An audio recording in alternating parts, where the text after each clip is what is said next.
Komisi Perlindungan Anak Indonesia (KPAI) lebih mengapresiasi program Wali Kota Surabaya Eri Cahyadi dalam mengatasi anak nakal atau anak bermasalah, dibanding program Gubernur Jawa Barat Deddy Mulyadi yang memilih memasukkan anak nakal ke barak militer.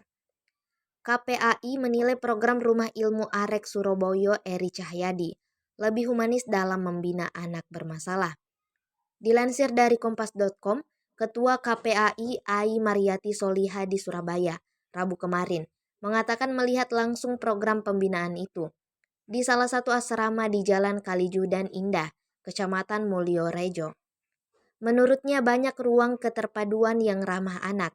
Hal itu turut mendorong agar anak memiliki karakteristik pengembangan diri. Ai mengatakan program asrama lebih memanfaatkan pendekatan humanis saat memberikan pembinaan akademik dan karakter, sehingga tak hanya mengatasi soal kedisiplinan, tapi juga kenakalan anak ke akarnya. Ia pun menilai program Rumah Ilmu Arek Surabaya Pemkot Surabaya ini bisa ditiru oleh daerah-daerah lain.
Download Tribun X sekarang, menghadirkan lokal menjadi Indonesia.